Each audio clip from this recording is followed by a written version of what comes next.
Shalom, shalom. We're gonna go ahead and get this started, man.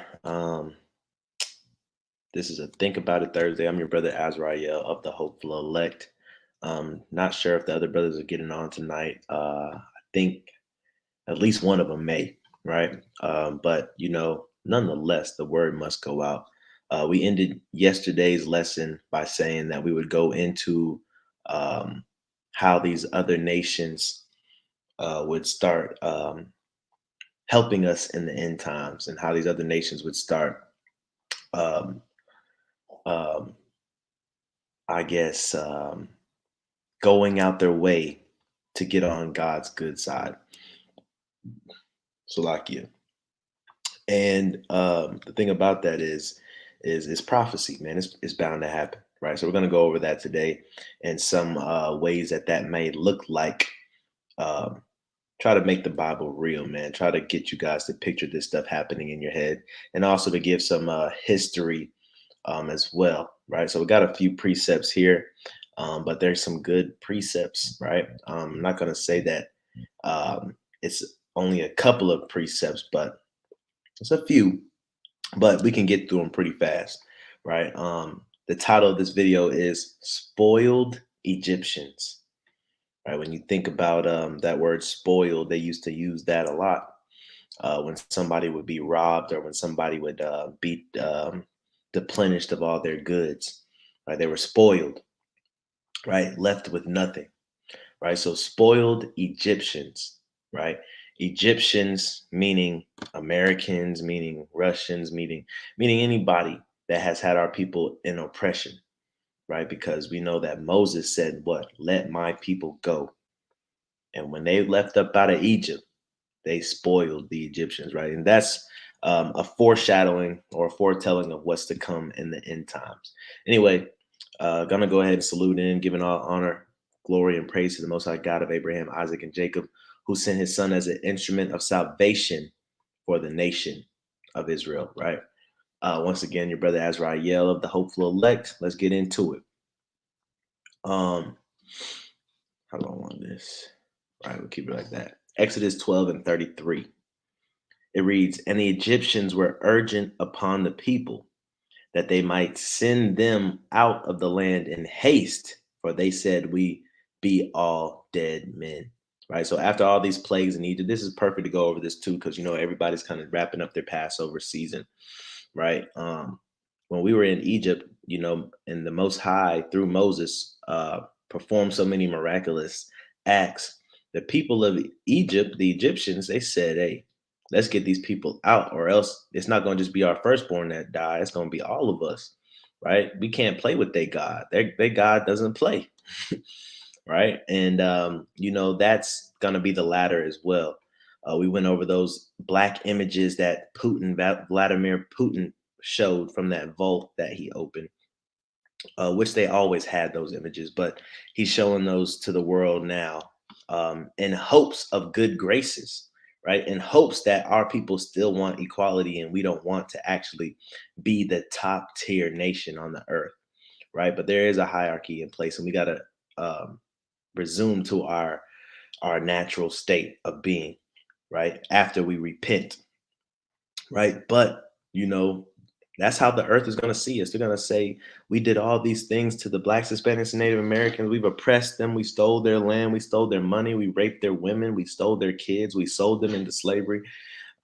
We did all these. Hey, let's get them up out of this land, wherever we may be scattered," right? And they're going to say, "Let's take them to their land, right? Or else we all be dead, unless God show his wrath," right? So I want to get not verse number 34, but verse number 35, right? It says, "And the children of Israel did according to the word of Moses, and they borrowed the Egyptians jewels of silver, of jewels of gold, and raiment." Right? It says borrowed here, but I mean, we didn't really give it back to them, right? So this lets you know that we came out of Egypt with a mighty stretched out hand, right? Meaning it wasn't just letting us go. It wasn't just the parting of the Red Sea, but we left there with their cattle. We left there with all their good treasures, gold, silver, and we was paid, right? Everybody's going back and forth nowadays talking about reparations. We got our reparations coming out of Egypt. And once again, that's foreshadowing or foretelling what's going to happen here in the near future, right? It's no wonder why there's a big conversation of um, should the blacks get reparation? Should the church pay reparations to the black race? Should black people do this? Should we give grants? Should we give all this other stuff, right? It's no wonder why that stuff is happening, because it's going to happen all over again, right? When once people really figure out who we are, and there's really no excuse nowadays, they're going to want to shower us with silver, gold, and raiment, clothes, right? All of our homeless, fatherless, right? Let's go to verse 36. And the Lord gave the people favor in the sight of the Egyptians. We're going to start to get favor in the land of our captivities, wherever we may be, right? That's all Egyptian here is synonymous for, is whoever has us in bondage, right? We know Exodus 20:2. I'm the Lord thy God. I've led you out of the land of Egypt, out of the house of bondage. So Egypt just means bondage, right? So wherever we're in bondage, we're going to have favor. And you should be praying for favor right now in your land of captivities. You should be praying for a spirit of excellence, right? As well in the land of your captivity, so that you can be like Daniel when it comes to the king. You could be like Joseph when it comes to the Pharaoh. You could be like Moses and Aaron when it comes to the Pharaoh. You could be like the three Hebrew boys when it comes to Nebuchadnezzar. You could be like these people, Hezekiah, when you get reverenced in even the land of your captivity, right? Let's keep reading. It says, so that they lent unto them such things as they required. Hey, it's finna come a time now where people see those pictures and say, oh, these are actually the people of the Bible. These are the people at the center of my faith. Man, whatever they need, I want to help them. There's going to be a certain amount of nations of Gentiles that say that they actually want to help us. Now, there are going to be some that are envious, and they have a rage about them or hate about them because they realize it's not them. But there are going to be some that they want to help us out to the full extent, right? It says, and they spoiled the Egyptians, right? So we're going to spoil all those that had us in captivity, right? All those that oppressed us, right? It's going to happen. That's prophecy. I didn't say it. That's the Bible, right? It's not me being unforgiving or whatever. Everybody says the battle's not yours, it's the Lord, right? Revenge is the Lord's. Everybody always says that. But do y'all really believe it? Does the church really believe it? Do the people really believe it? Because when you look at these prophecies, man, the revenge that's coming is not something that you would think, right? Shalom to the brother Danal, Shalom. right? So I want to break down this passage too. I'm going to read Isaiah 60, verse 9, and we're going to break down verses 9 through 11, right? Get some history, and paint a picture, right? And once we paint a picture, you guys should have an understanding of how the end times will be when these nations start to honor us, right? If you could read this real quick. Khan, the book of Isaiah, chapter 60, and verse 9. Surely the isles shall wait for me. Right. So, what are the isles, right? Surely the isles shall wait for me. The Bible talks in code, but it also talks plainly, right? If you don't know what the isles are, um, just find out what the isles are, right? Let's see. It's as simple as this: isles, KJV, right? The isles, it's talking about the isles of the Gentiles, right? It's talking about the isles of the Gentiles. The isles are always referred to as the isles, right? So, really what it's saying is, surely the Gentiles shall wait for me, right? Let's go to Genesis, the first book in this compilation of records, right? Let's go back a few verses. Genesis 10, let's start at verse 1, right? Let's get a good understanding. Right, Genesis 10 and verse 1.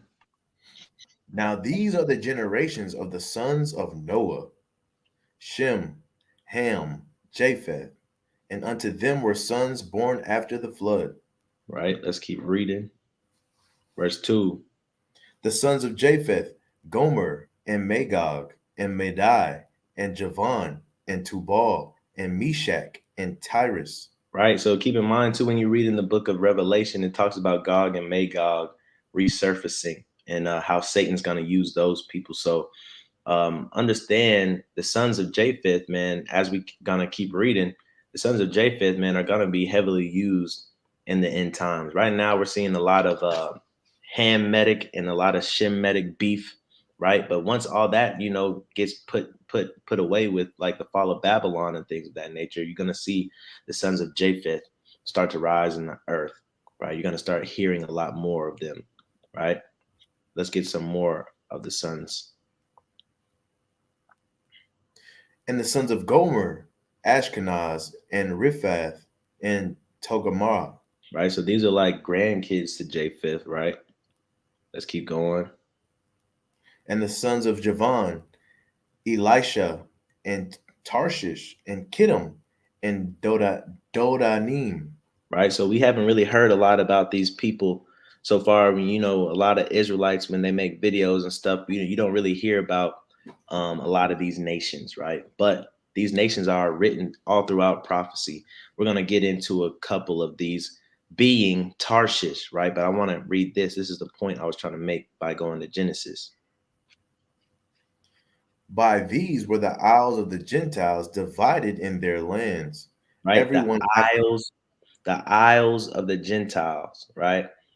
Right. And some people can say, well, whenever it says Gentiles, it's talking about all nations that's not Israelites. Yeah, that may be true. But one thing about it, the Bible's consistent on when it mentions the isles, right? When it mentions the isles, it's always talking about what those names that we just read, those families that we just read, right?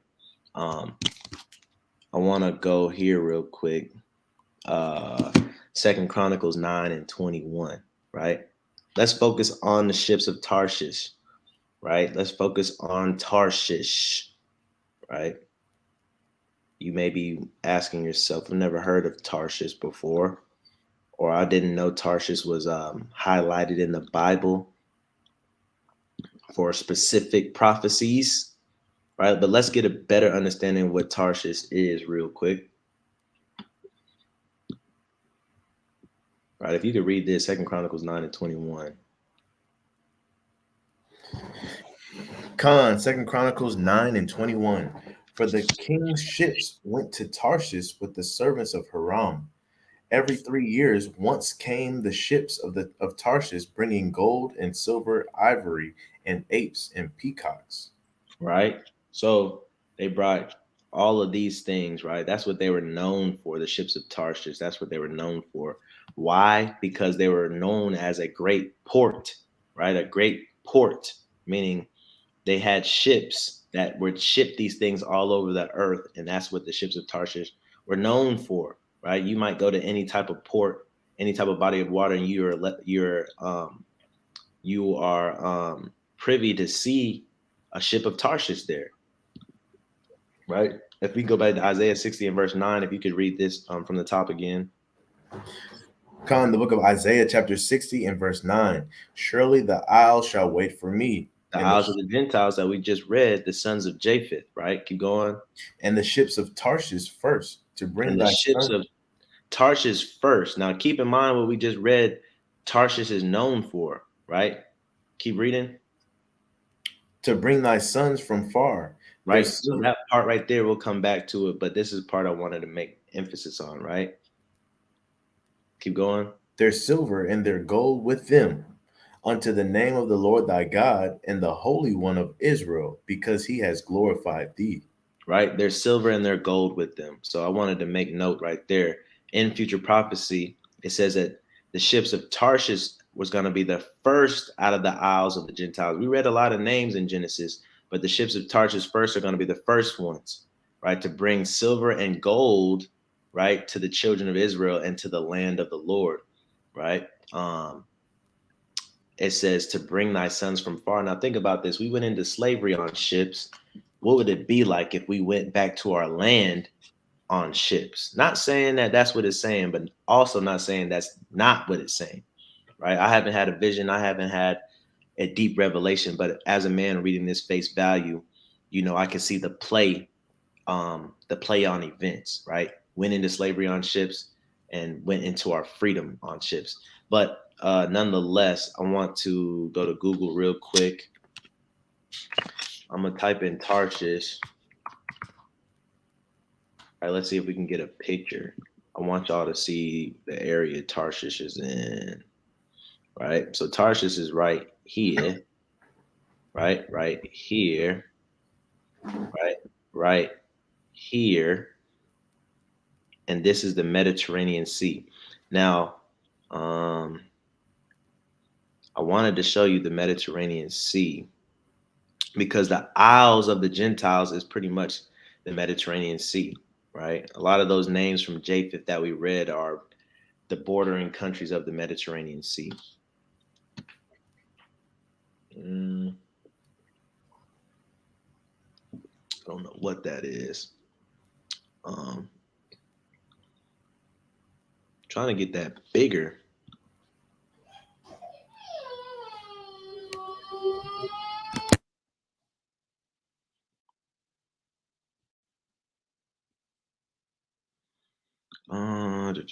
I really want that image right there, man. Slovakia. Hopefully this don't put no virus on this computer. Really want this right here, man.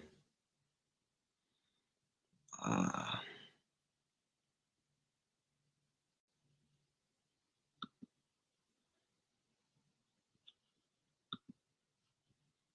Let me go to visit. Tarshish, right? So anyway, here we go. Tarshish is where they say is it? Believe they said it's like right here. Tarshish, right? But all of this, the Mediterranean seaport, is where you get all of your gold, your silver, your textile, all of that. And there would be ships in here, right? Mainly right here because they would take this passage out into the rest of the world, right? There would be ships in here, and they would be shipping all of these exports, right? And making money for this area and things of that nature, right? So I wanted y'all to see that real quick. So those ships, right, had to be pretty mighty ships. Those ships had to be very tough built ships, right? And they had to have mariners to drive those ships, right? It's the reason why I said mariners, right? When you say when you talk about the ships of Tarshish, a story should come to mind, right? Because not only are they in the Old Testament, but the ships of Tarshish are in the New Testament, right? Um, the ships of Tarshish are in the New Testament. Let's go to Jonah, right? What ship did Jonah get thrown off of? Right? A lot of people kind of read over that, but everything has a meaning, man. Everything is brought around full circle, right? I'm gonna show you guys something real quick that a lot of people might have read over, right? Jonah chapter 1 and verse 3. But Jonah rose up to flee unto Tarshish from the presence of the Lord, and went down to Joppa, and he found a ship going to Tarshish. So he paid the fare thereof, and went down into it, to go with them unto Tarshish from the presence of the Lord. Right. So when Jonah was trying to run away, man, he went to a seaport, and like I said, you're gonna find 9 times out of 10 a ship of Tarshish back then at any given seaport. Right. He found a ship of Tarshish, and he said he wanted to go into that ship of Tarshish. Right. Said it's found a ship going to Tarshish. Okay, so yeah, I mean, you can guess that it's a ship of Tarshish because it's going to Tarshish, but nonetheless, he found a ship going to Tarshish, right? Probably for textiles, silver, gold, export, stuff like that. And he paid them, right? So that he can run away from the presence of the Lord. I want to go to verse 15, though, right? Go to verse 15. Just to show y'all the full circle moment. And so that when y'all read the Bible, man, y'all can start putting two and two together when it comes to these prophecies and start making sense of what's being read, right? If you could read this, verse 15, So they took up Jonah and cast him forth into the sea, and the sea ceased from her raging. right? The mariners on the ship of Tarshish cast him into the sea once they found out Jonah was the reason for the storm, right? Let's read verse 16. Then the men feared the Lord exceedingly, and offered a sacrifice unto the Lord, and made vows. Right? So these other nations, man, they're gonna want to make sacrifices to our God. And here it says that these ships of Tarshish, these men on the ships of Tarshish, made vows. Right? Now, I'm led to believe that those vows were to fulfill Isaiah chapter 60, right, which we just read. Right? Let's go back to Isaiah chapter 60. If you could read that one more time. Isaiah chapter 60 and verse 9. Surely the isles shall wait for me, and the ships of Tarshish first, to bring thy sons from far, their silver and their gold with them, unto the name of the Lord thy God, and to the Holy One of Israel, because he has glorified thee. Right? So I'm led to believe that vow they made to God was to fulfill that prophecy in the end time, right? To be used by God no matter how he sees fit, right? And when God calls them to come and to give the gold and the silver and to bring his sons from far, they got to answer that call, man, because he did not destroy them on that ship with Jonah, right? That's just my take on it, right? Let's go to Zechariah chapter 8. Zechariah chapter 8 and verse 23. Spoiling the Egyptians, spoiling the isles of the Gentiles, spoiling whoever you may see fit. That's what this prophecy is all about, right? And and we're going into this once again because we showed those images from Putin. That's just the start, right? That's just the start of these other nations wanting to reverence us in hopes that God will take it easy on them, right?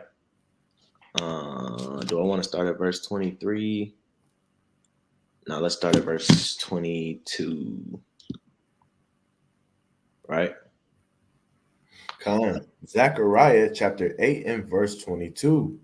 Yea, many people and strong nations shall come to seek the Lord of hosts in Jerusalem, and to pray before the Lord. Right? A lot of strong nations, a lot of these same strong nations that took advantage of us, they're going to come seek the Lord of hosts. The Lord of hosts just means the Lord of armies. When you go into that word in Hebrew for host, just means army, right?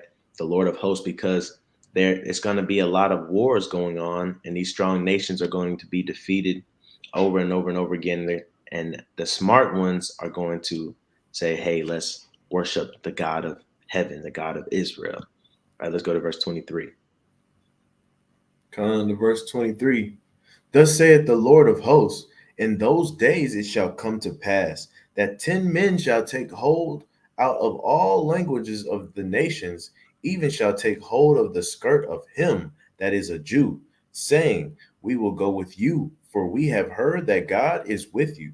Right? We have heard that God is with you. So all these nations are going to try to take a hold of us and want us to bring them to our God so that they can live in peace. Right? They're going to want the suffering to end. They're going to want the bloodshed to end. Right? Because imagine, like we said last night, imagine the the world figuring out that the people that have been in poverty, the people that have been treated bad through racism, are really God's people, and how God feels about that. God's going to be pretty angry. So it's not going to be a pretty sight the day of the Lord, right? And then they're going to want to try to escape the day of the Lord. And a lot of them are going to want to come with us to our land and even take us to our land, right? Even take us to our land, right? So let's go back to Isaiah 60, verse 10. The book of Isaiah, chapter 60, and verse number 10.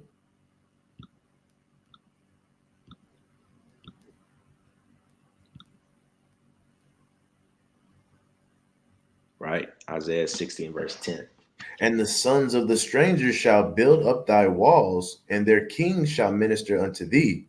For in my wrath I smote thee, but in my favor have I had mercy on thee. right? So the same thing, like when we were leaving Egypt, he had the sons of strangers, or people that are strangers to our covenant, people that are strangers to our land. He had them give us their jewels, their cattle, their gold, their clothes, right? He's gonna have them do all these things, right? Why? Because he gave us favor and mercy. We didn't deserve it because we went off now, but he still has to show his power in the earth by the hands of his people, right? Let's get verse 11. Isaiah 60 and 11. Therefore thy gates shall be open continually, they shall not be shut day nor night, that men may bring unto thee the forces of the Gentiles, and that their kings may be brought. Right? So them forces that they're bringing is going to be wealth and their power, right? Whether their power be different weapons, whether their power be different modes of transportation, like big ships and tanks or whatever, right? We see that the ships of Tarshish, that in that Mediterranean seaport, right, are going to help build up our land, right? They're going to help, and it's not saying that it's all coming from them, but they're going to be a force in um, gathering that stuff and using their ships to bring it to us, right? According to this prophecy, right? And I want to go to Revelation 12 and 16 just to kind of wrap it up, and also to make note of what we went over last night in Denal's lesson. Revelation 12 and 16.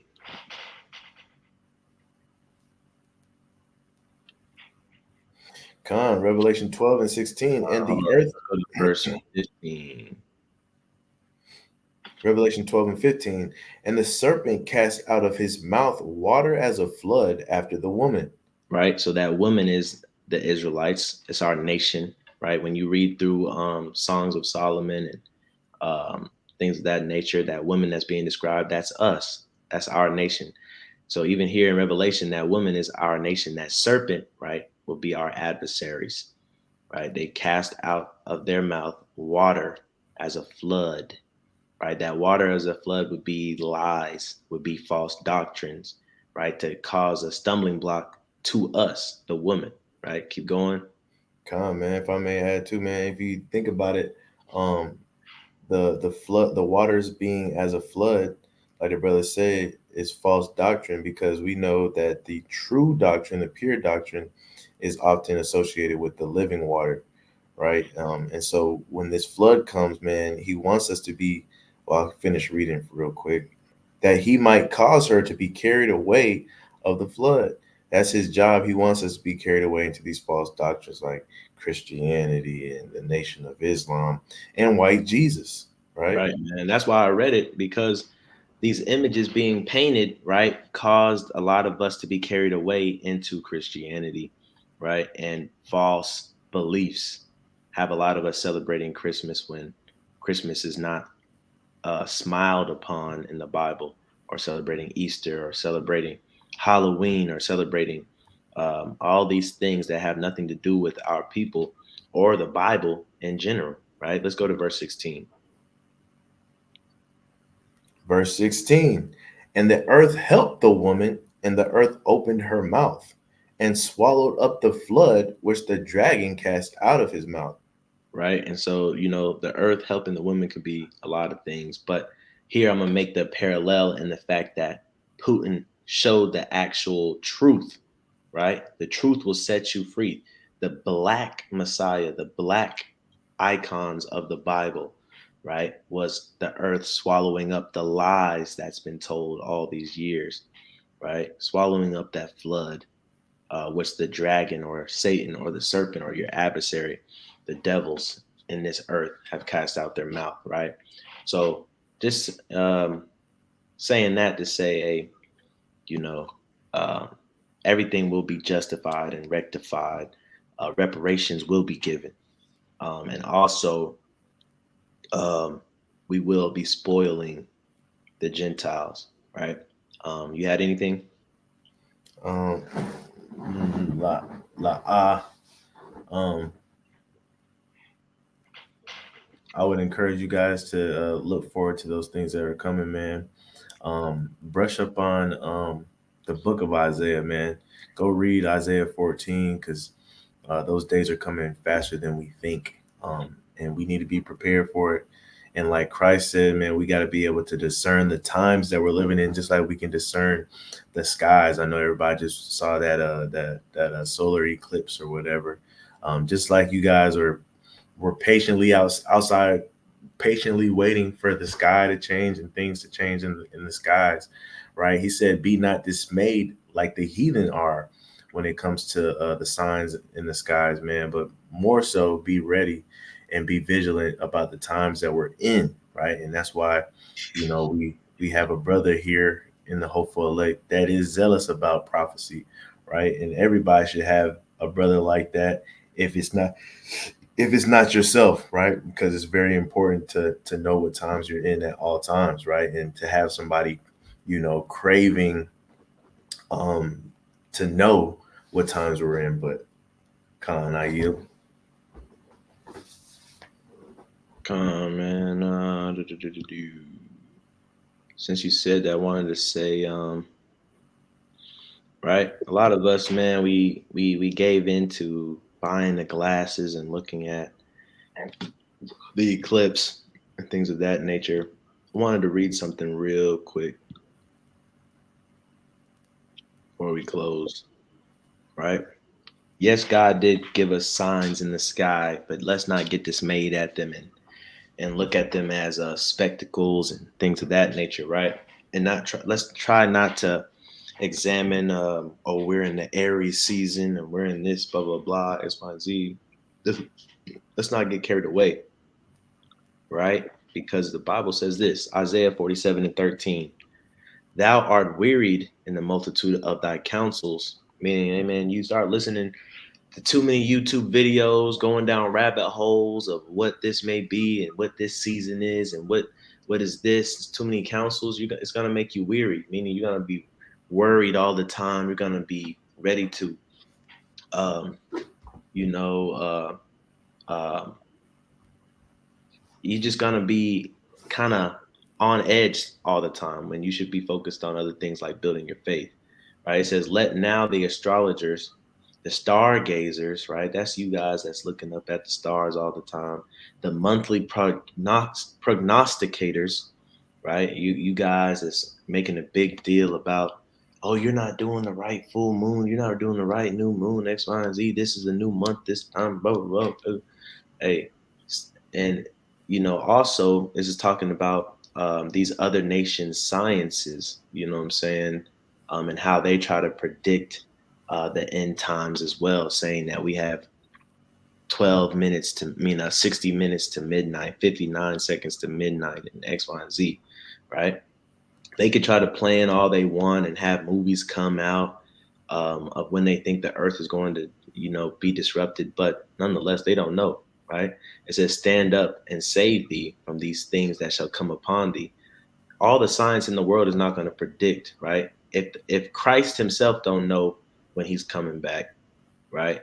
These scientists can't figure it out either. Verse 14 says, "Behold, they shall be as stubble." They'll be burnt up. Sodom and Gomorrah.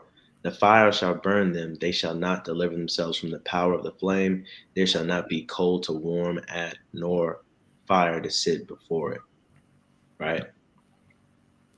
So, Con, man, think about it Thursday. I hope it gave you something to think about. Hopefully, it was edifying. Hopefully, it kind of painted a picture for you guys as well, man, Lord willing. But I'm Azrael. Oh, go ahead. I was gonna say I was about to bring up one precept What's that? and go ahead and contribute to the lesson here. It's in Sirach 39:1.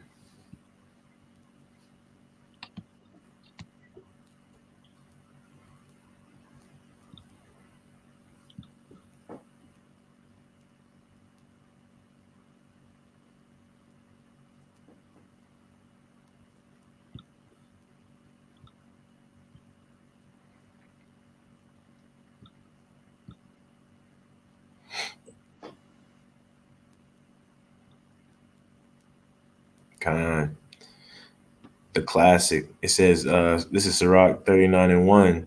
But he that giveth his mind to the laws of the Most High and is occupied in the meditation thereof, uh, this person will seek out the wisdom of all the ancient, right? And be occupied in prophecies, right? You be occupied in prophecies. Why? Because when you seek out that wisdom from the ancients, the only thing they ever did was warn those of the times to come, man. And so, knowing that they lived thousands of years before us, man, time is ticking, right? And a lot of things that they spoke about are now coming to pass as we're seeing, um, from yesterday's lesson until what the brother is displaying today, right? So, come man, always be occupied in prophecy. That'll let you know how in tune with the Most High you are. You know what I'm saying, when it just comes to wanting to know His will and accepting His will, right? Because it has to come to pass. Yeah, man. Because something as simple as just the story of Jonah that you might read over, if you don't understand where things are and what things are, you would might read over the ship of Tarshish and that the men made a vow, right? And you look at it from a spiritual aspect. Jonah was supposed to preach repentance to a sinful city. He tried to run away, but the ships of Tarshish brought him back, emptied him, and when the ships of Tarshish emptied him into the sea, right? He was able to find his way with God and repent and tell the people to repent. Also, when they threw him overboard, they got peace, right? So this is kind of a foreshadowing of how these other nations are going to cleave to us and get their sense of peace in a way, right? Because they're going to be terrified of the storm. But that's just stuff to think about. But anyway, man, it's been another thing about a Thursday. I'm your brother Azrael. Brother Danal. If you're not gathering God's people, you're scattered, right? Come. For the hopeful elect, hopefully this was edifying. Shalom.